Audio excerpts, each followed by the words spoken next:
Hey there guys, got a boomerang for you. I'm going to show you how to throw this one, and got it on Amazon. It's about 25 bucks, fluctuates somewhere in there. It's made by this Rangs, Australian Rangs. I'm not sure if they're actually made in Australia, but that's the claim. This one's a wooden one. They have all sorts of different ones. They come with this cool little book. Now this book takes you through how to throw a boomerang. That's another type of boomerang they have. There are wooden ones, there are also plastic ones. This one's a wooden one. It tells you a lot of good directions, information, and then it goes through exactly how to throw a boomerang. There's a lot of stuff that goes into it, and it's really fun once you actually finally learn how to throw a boomerang and once you get it to come back to you. Now, if you're really good, you can actually get it to where you stand in a certain spot, you throw it, and it comes right back into your hands. That takes a long time to get right, and it takes a lot of practice. I've gotten it to within like 5 feet of me, 5 feet radius, 10-foot diameter, and been able to catch it. You don't always catch it. Sometimes it comes to you, but it's just hard to catch it because it spins like that, and so it's really weird looking. So let's take a shot at it, see if we can get it to come back, shall we?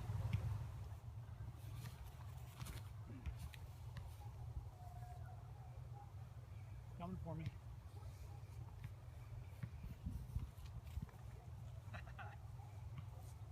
That was about 15 feet away from where I threw it. First throw of the day, and I caught it. That's rare. So when you throw a boomerang, about 5 things to consider. So first of all, you want to think about the wind. So in this case, the wind is coming very slightly from that direction. It's coming very slightly this way. So when you have the wind, so we have the wind going this way, you want to throw the boomerang at about 45 degrees towards the wind. And then there's actually right-handed and left-handed boomerangs. And a right-handed boomerang, which I have here, you grip the ground or the curved side towards you. So you want it towards you this way. So this would be wrong. This is the flat side towards me.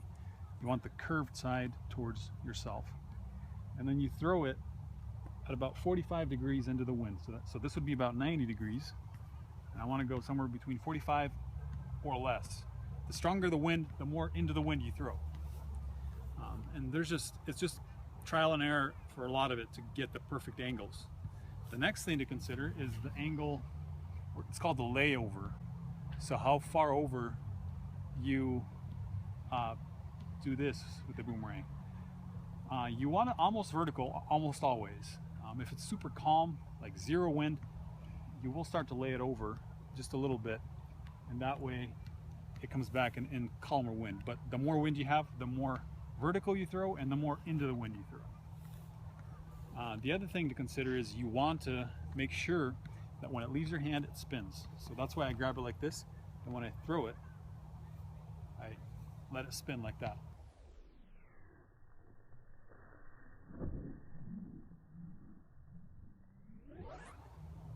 It has to rotate like this. That's what is responsible for the wing action that allows it to come back. So you want to spin it. And then the other thing is you want to consider, if you throw it along the ground, along the horizon, or up. You usually want to be pretty low. So I'd be aiming, see if I'm throwing it from here, I'd be kind of aiming right for that rainbow there. So not up to the top of those trees, because that would go way out of, it would go totally weird. So you want to go towards kind of that rainbow there, just like that. So you want to consider the spin, the wind direction, so the direction you're throwing, the angle here, and then the angle up and down. So those are just a couple things to think about when you're throwing. And once you get those dialed in and you do some trial and error, you can get it to come back like you saw there. So let's get a couple more shots, maybe some slow-mo shots. Let's see if we can get this to come back. Let's put to use all of the things I've just been saying there about how to throw a boomerang. See if it works.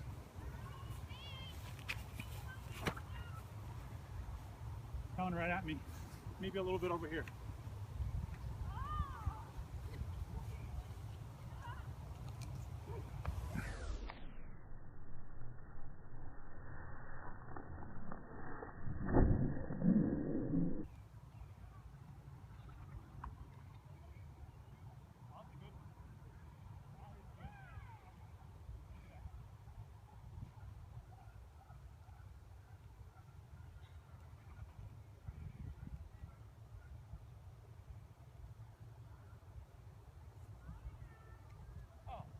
Another important thing I forgot to mention, when you try to catch one, don't try to catch it with one hand.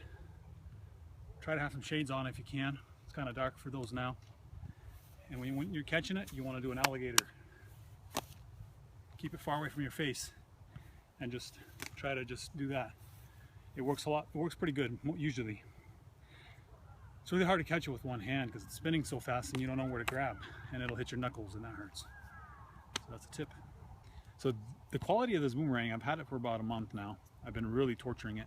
It's pretty good. I've had it stuck in a couple trees twice, which is not good to do. I've had it hit asphalt pretty hard, and you can see it's got some scars. It's hit asphalt quite hard here with this edge and here as well, and it has not broken. I've taken a couple chips out of it, but that's going at like, I don't know, maybe 50, 70 miles an hour and hitting asphalt. You know, I mean, it will get destroyed eventually, but it still flies perfectly, as you just, you know, saw there. So it's nice quality. It's made out of wood. It has some really specific bends in it. Actually, these two wings, they're bent up a little bit like this. It's really hard to see, but they're bent up like this. And they have in a book, they have a way to check it. You have to kind of press it against a flat surface here on a flat table, and these two should be up just a tad bit. Anyway, it's made really well. I mean, it flies right. Thank you very much for watching the video, and subscribe. Leave your comments, questions below, and thank you for watching my videos. See you guys later, and praise God.